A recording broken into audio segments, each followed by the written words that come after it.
Good morning, 8:38. Sean here. It's time for the Revelstoke Mayor Report with Mayor Gary Sauls. Good morning, Gary. Good morning, Sean. How are you? I'm good. You? Excellent. It's March. It's time to start planning what we're going to do for the spring and summer so that in the fall we can postpone it to 2021. Okay. So, Gary, you got a little cheat sheet there. Do you want to go over that, or do you want me to ask some questions? Well, let's ask some questions first, and then we'll go over this. I've got a couple things that staff have asked me to bring forward and let the community know about. Okay. So I read online that the Kicking Horse Canyon will be underway soon, etc. Yes. And there you have some concerns a little bit about maybe tourism going towards Invermere just because of the distance that it's going to create on this highway? Yeah. And so when you're on a vacation and you've got a car full of kids and, you're planning someplace to go and you get to Lake Louise and they say the road at Golden's going to be closed for the next 48 hours, what are you going to do? You're going to turn left off the highway, head down 93 to Radium, and when you get there, what are you going to do? You're going to turn to the right and go up to Golden and head over to Revelstoke, or are you going to turn left and go down to Highway 3 in Cranbrook in that area? So those are going to be dilemmas that families will have. That's the reality of things. The other thing is when we have transport trucks that have to use the Trans-Canada Highway, they will be coming up, but they're usually not stopping here unless they're stopping for coffee or a meal or that sort of thing. So for me, it's a concern. There's some financial implications for our community.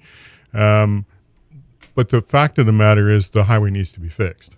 There's nothing you can do about that. And hopefully when they get that part done, eventually they're going to come towards Revelstoke and build more. So those are just some concerns we have. Speaking of tourism, I would imagine that we're going to see a little bit of a deficit in terms of travel to Revelstoke because of what's going on, especially the buses. I don't know how many buses come through in the summer, but I seem to recall hearing that it is a large number. We see it, but you just don't realize how many actually pass through. Yeah, actually, there's probably several a day that come through, and a lot of them are going to Banff. So those who are coming from the west heading east, I'm sure will still come through, and instead of that short little hop down or straight from Golden to Banff, they're going to go down to Radium Hot Springs and then have to go up Highway 93 and that way to get there. And then they reverse it and come back through. So I'm not exactly sure how that's going to, play a part in things as we move forward. We don't have that crystal ball, but there's going to be some alterations. We might just have a lot more local travel and a lot of staycations and those just deciding to play in their own backyard, meaning BC That's correct. And keeping it in their own, wheelhouse and just traveling through. So we still might see it, but it'll be interesting to see how our numbers look this year comparatively to the last, say, 5 years. Sure. And then with what we're seeing with COVID-19 across the world, we don't know how that's going to affect vacations, that sort of thing as well, with people coming from Europe here. So. Yeah. Okay. And the other topic was we do have had this for some time, an issue with non-legal camping that comes up, and we've seen it on the streets. We've seen it in certain areas, etc. You know what I'm getting at. Yep. They're kind of bounces around. There are some issues with, I'm just going to be somewhat gross, but I'm not meaning to be gross, but I'm talking about human waste. Yep. Yep. And it seems to occur down at Bridge Creek in certain areas where either there's a large parcel of tree land that may or may not be perceived as the forest, which is only maybe like 2 square blocks of tree till you get to to the old Derby site. Yeah, exactly. And you don't realize, you're in the forest. You're not really. There's people walking in there because it's an off-leash dog park, or it's one of the areas that you walk or ride bikes. So there's no signs down there. What's being done to mitigate this? Because it is an issue. And I have to admit, there were a couple times where before Milo died, he'd come back and you're like, oh, yeah, he found, and it wasn't dog waste. Yeah, and so that's always a concern, seeing that sort of thing.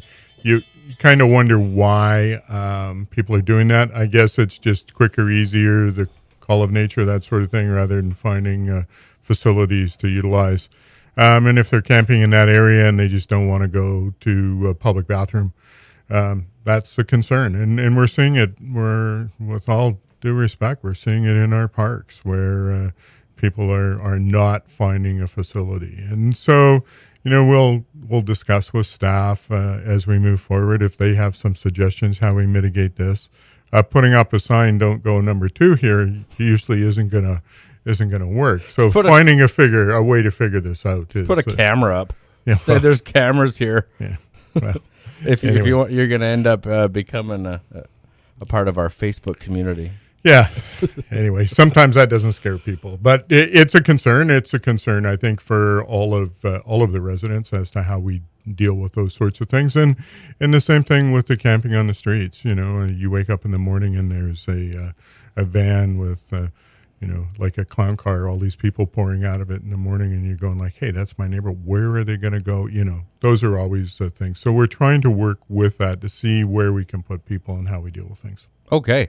Is there you might even have it. I was going to ask if there was a date that you guys had picked for this fun by-election, or is that? I haven't done that yet, so okay. we'll do that before the end of the month and get some information out to the public. Okay. What do you got on your cheat sheet? So I got a couple things. So last week we were talking about sidewalks around schools, and so my engineering staff came to me, our engineering director.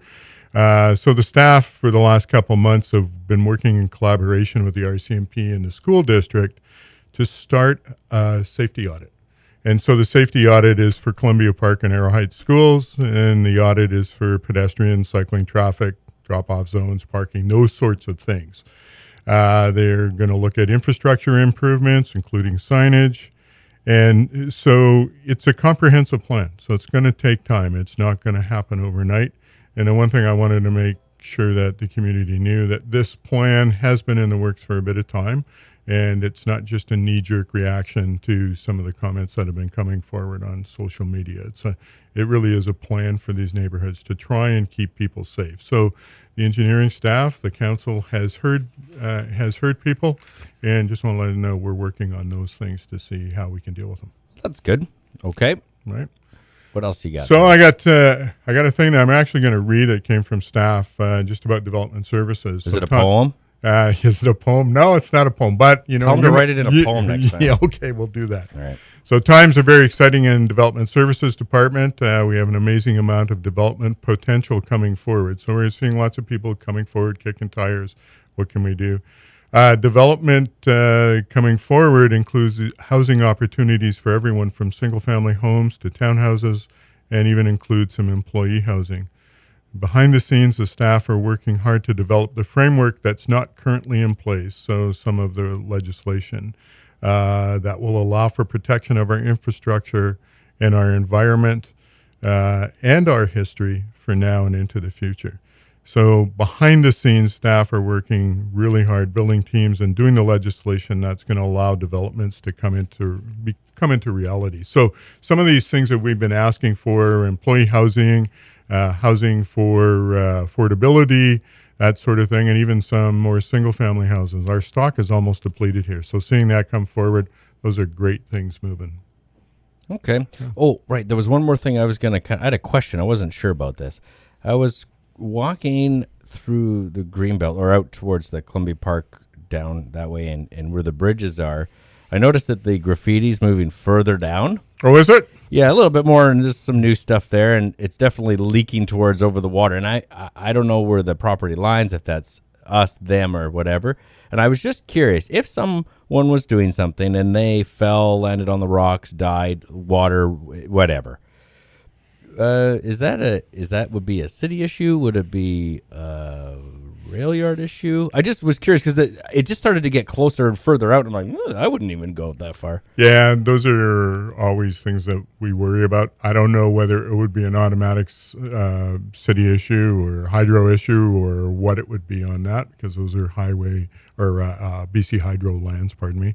And so I'm not sure who it would be. I think there would be some legal implications where lawyers would have to define who's culpable here, whether it's the person that fell or, there'd be like that old ICBC thing, 50% yours, 50%, I don't know how it would work. I might want to look at that because it seems to want to edge further out over the water. Okay, thanks, Gary. All right, thanks, Sean. Gary. All right, thanks, Sean.